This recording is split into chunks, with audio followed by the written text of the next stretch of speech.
Welcome to the third edition of the Arkansas High School Football Podcast. I'm Jeremy Muck, the high school football coordinator here at the Arkansas Democrat Gazette. We're here with Rex Nelson, senior editor of the Arkansas Democrat Gazette. It's another fun week of football here, Rex, here in the Natural State. Yeah, really was a fun week of football, Jeremy. You know, the rich kind of got richer last week. Bryant, easy 38-0 win over Bentonville West. Greenwood, which is by far the class of 6A, 44-14 over Southside. So they conquer the two Fort Smith schools back-to-back.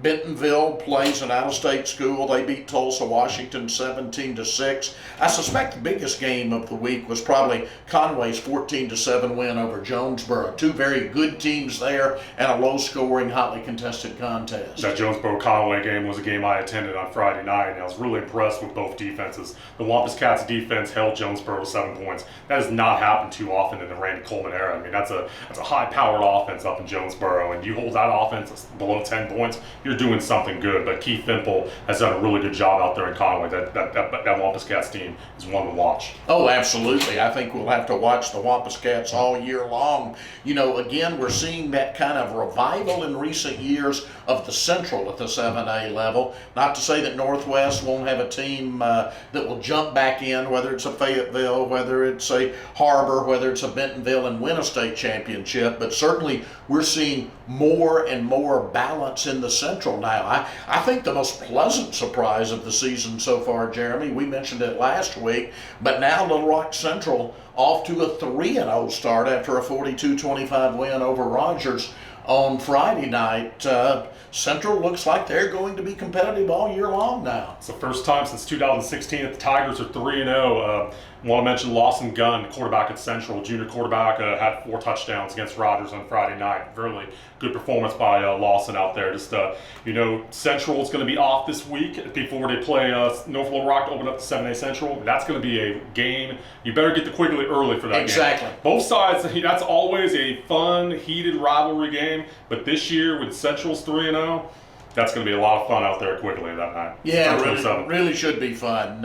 This week there aren't as many big games. There are some interesting games out there, but we were talking about before we began taping, this week almost seems to be the warm-up for next week, and that's when your conference action and all the classifications really starts hitting hot and heavy. That would be next week. This is kind of like a unofficial, official bye week, open week, would you say, just like with the addition of the extra week in Arkansas high school football as of last season. A lot of schools now are deciding to play that first week. They'll play 3 weeks, take a week off, then the conference play comes in. And for a lot of these schools, and now I come across a lot of coaches across the state, they like that extra week, especially these first 3 games, especially in Conway's case, where they played El Dorado, Bentonville, and Jonesboro. Those are three tough schools to open up the season. And Keith Fimple mentioned it Friday night. You know, we'll get a chance to heal some of our guys. You know, get bumps and bruises. You know, get a week off, just get away from it a little bit. And that's a good thing, especially for 15, 16, 17, 18-year-old kids. And the thing is, and we talked about this last week, Jeremy, and a week later, no different. It's still hot. It's still August-type weather. It has been every week of the season. We have played 3 weeks now. Every Friday night has been hot and sultry. And if you look at the forecast for this week, guess what? Hot and sultry. No rain in the forecast, no cooler temperatures in the forecast.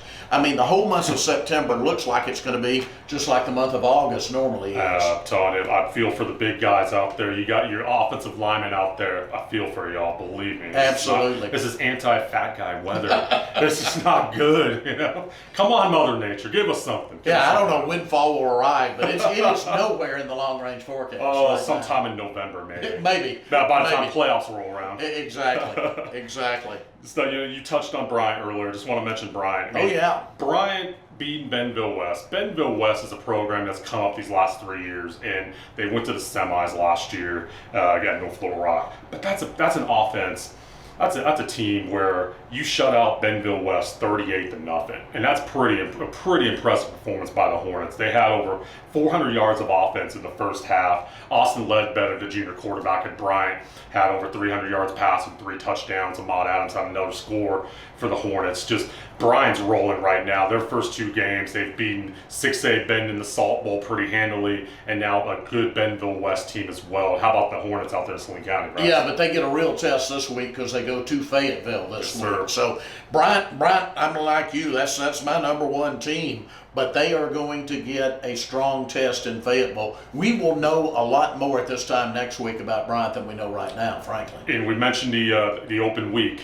Fayetteville had their open week this past week. Yeah, they've had 2 weeks to prepare for this game. This is almost like 2 weeks to prepare for the number 1 team in the state. And this is Casey Dick's first year at Fayetteville. This is a game where they're looking at this game and thinking, boy, we have the number 1 team in the state coming in, but this is it's a measuring stick game for the Bulldogs as well. So that's going to be a lot of attention for that game this week. Probably the game of the week, I would say, in the state of Arkansas. Oh, I don't think there's any doubt about it. Bryant at Fayetteville is the game of the week. There's some other interesting games. Benton, you mentioned the Salt Bowl, and then they lost to Arkadelphia, so they're off to an 0-2 start against 2 very good teams. Now they have to go to Cabot, and we talked about Scott Reed last week. Man, he goes against his old El Dorado school and wins 35-14. Cabot has also been a very pleasant surprise to start this season, so we'll see how Benton does against them this week. Yeah, Benton Cabot, it's a really good non-conference matchup. Benton's trying to rebound from that 0-2 start,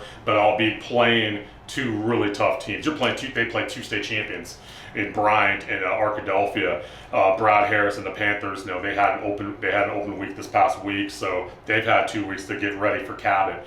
In Cabot, they've had a good start to the season with Scott Reed as head coach. I mean, they've their offense isn't where they want it to be just yet, but they give them a couple more weeks, and that offense is going to be really rolling for Cabot. That's definitely one of the better matchups this Friday night. Absolutely. Another good one, and these are 2 ranked teams playing each other that you have ranked in 5A, and that's Little Rock Christian at Greenbrier. Yeah. That should be an interesting game. And I'm real interesting to see, because last week we had 2 of our top Arkansas programs, North Little Rock and Pulaski Academy, both go out of state and get beat. Now, they played powers in the states they played. North Little Rock falling to Baton Rouge Catholic, Ravenwood of Brentwood, Tennessee, beating PA. PA back against out-of-state competition again this week, Evangel Christian, a traditional power from the Shreveport, Louisiana era. So it's going to be real interesting to see how they bounce back against yet another good out-of-state team. PA right now, trying to replace their star receivers from a year ago with John David White and Hudson Henry, trying to get those guys going. They lost in Tennessee last week, just they're 1-1, but we still have Pulaski Academy as number 1 and 5. Right. The thing about the way I do my rankings is it may be different from some other rankings, and it's fine. But out-of-state teams, when you go play these good out-of-state teams, sometimes you don't want to penalize a team too much, and they were competitive with Brentwood out there. So the Bruins going down to Evangel. Evangel's a well-known program nationwide, and I'm very interested to see how the Bruins can bounce back on Friday night. Yeah, Evangel has turned out, as you know, a ton of Division I football talent through the years. So Absolutely. It's going to be another real test, but that's what Kevin Kelly likes to do. He loves to play not just an Arkansas schedule, but what I call a regional schedule. Yeah. And that is part of his regional scheduling philosophy. And trying to get that program noticed, and definitely that program's been noticed over the years out there at Pulaski Academy. Just, we mentioned, we want to go back to Little Rock Christian and Greenbrier for a minute. Little Rock Christian defending 5A champs. They've looked good in their first 2 games against Batesville and Valonia. It had a week off last week, and Little Rock Christian is they've been looking pretty good. And they go to Greenbrier. Greenbrier's been a solid 5A team these last couple of years, and Randy Tribble, the longtime longtime Greenbrier head coach. They get another chance. They get a chance at the state champions out there. That's going to be a good game out there in Faulkner County. Yeah, that should really be fun. Greenbrier beat Heber Springs 35-21 last week. Christian did not play, so again, there's a team that's had 2 weeks to prepare for a big game. Absolutely. Just let's go through the rankings. And we mentioned Bryan number 1 in 7A. We got North Little Rock. North Little Rock is still dropped, but they're still number 4 overall. Yeah, 37 games had been their regular season winning streak. Now they've lost 2 straight, but don't expect them to be down for long. Right now they're going through some injuries and suspensions. They're still without Kareem Cotton, their quarterback, who's been suspended. He did not play on Friday night in Shreveport against Baton Rouge Catholic in the Battle on the Border. Brandon Thomas still out indefinitely with the fireworks incident, and Frederick O'Donnell is filled in nicely for Brandon Thomas. He's had a couple touchdowns early on. Damon Bell at quarterback filling in for Cotton these last 2 weeks, had almost 200 yards passing last Friday. So North Little Rock now, with everything that's gone on in the offseason, coming off the state championship game loss, and with the injuries and with the suspensions, I think Jamie Mitchell was glad to have this open week. He's probably the happiest coach in the state right now to have an open week, because I think that team needs it right now. Get an open week, get everything right, get your minds right, and get ready for Central on September 27th, which we already alluded to earlier. Yeah, I couldn't agree more. The open date could not have come at a better time for North Little Rock, as you said. Time to kind of get past some of the injuries, let the players get their feet back under them, and get ready for that Central game. Let's go into the smaller classifications a little bit. In Class 3A, Camden Harmony Grove, they played Fordyce on Friday night, and Class 2A Fordyce picked up a victory against Camden Harmony Grove, and they led 32-0 at halftime, I believe. And Fordyce is a very good 2A team, but to go in there and beat Harmony Grove like they did, that was a pretty surprising score, I thought. Very surprising. Harmony Grove being a 3A, Fordyce being a 2A. Yeah. I tell you, Fordyce is going to be a strong contender for the 2A state championship. Redbug football is back, no doubt about that. Absolutely, yeah. They've beaten 2 solid 3A teams now. They beat Rise, and then they beat Camden Harmony Grove now. And we moved Fordyce up a spot. We moved Fordyce up to number 2. They jumped Hazen this week, and even though Hazen won, Fordyce beating Harmony Grove, that's one of the biggest wins of the season, regardless of classification. And you're right. The Redbugs, they will be playing deep into November. We possibly could see them at War Memorial Stadium. Oh, I agree. That's possibly a state championship team. But don't rule out Harmony Grove. They're going to be strong all along in the 3A. Of course, they've got to contend with Rison down there in South Arkansas. Prescott has played larger teams. They did not play last week. They've gotten off to a slow start, but they're going to be a contender. And I tell you, one that's popping on the radar screen now in 3A is McGee. The Owls had a big 28-6 win over Dumas on Friday night. They are off to a very good start. McGee's had a good run these last couple of years. They beat a 4A team on Friday night in Dumas. That's a good rivalry down there in Deshae County. And beat them by 22 points. Beat them by 22. Yeah. Pretty impressive for the Owls down there. Class 4A, I was there in Arkadelphia on Thursday night to go watch the Badgers play a win. And Arkadelphia trailed 23-14 third quarter, right? Midway, about 8 minutes left in the third quarter, and bam, they outscore a win 37-8 to win that ball game 51-31. Cannon Turner had a couple scores. Kyron Harrison had over 200 yards, 2 touchdowns. Defense got a couple turnovers. Arkadelphia, since that 0-5 start a year ago, has won 13 in a row. Very impressive performance by the Badgers. And the 3 wins this year have been over 2 6A schools and a 5A school, Jeremy, which makes it even more impressive. Now, those 2 old rivals, Arkadelphia and Nashville, it's interesting. I have a feeling they scheduled this way on purpose. Both have their open dates this week. So the Scrappers and the Badgers both have 2 weeks to prepare for each other for that huge conference showdown to start a week from Friday. A lot of coaches around the state like to call the 7-4A the SEC of high school football. SEC West at that. It could be the SEC West. And really, this open week for both Nashville and Arkadelphia, I won't go as far to say Nashville Arkadelphia is the Super Bowl or anything, but it's almost like a Super Bowl off week.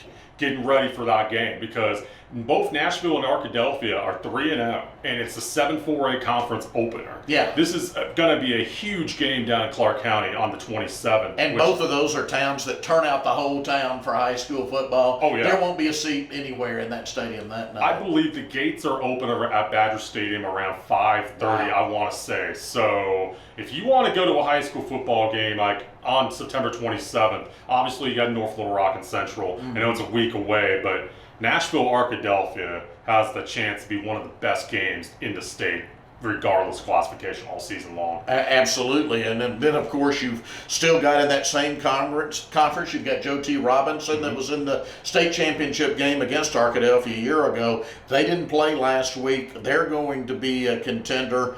Always Warren 62-27 over Stuttgart. And hats off to Bo Embry. He got his 200th victory at Warren with that win. 200th victory for Bo Embry, who's been coaching at Warren since 2000. He's won 4 state championships, been to multiple state championship games. You know, you can't. He's a great coach, Bo Embry, great coach, but you can't win without players. And boy, Warren has had so many players walk through those halls over the years. I mean, you do the math on that and it becomes more impressive, 200. I mean, you would have to average 10 wins a year for 20 straight years to get to that point. Think about that. Oh, Jeremy. yeah. You know, double-digit wins about every year. Yeah. You go deep in the playoffs just about every year, and that's amazing what they do, especially in Warren, which is not, it's a small community there in Bradley County, but they just keep winning, and that's a testament to Bo Embry and his staff there at Warren. Yeah, and another program that is certainly back in 4A is Shiloh Christian.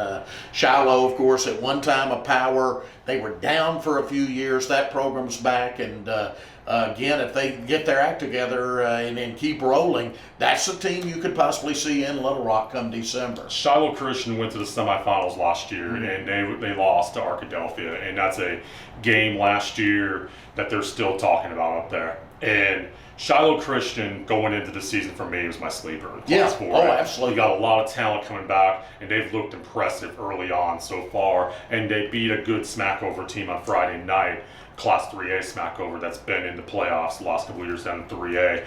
And, you know, Shiloh, we're definitely going to hear from Shiloh throughout the year in that 1-4A. Obviously, we've talked about the 7-4A. 7-4A is the best conference in 4A football, but you can't sleep on a Shiloh Christian or Warren. Never sleep on those schools, traditional powers there. Absolutely. Class 4A.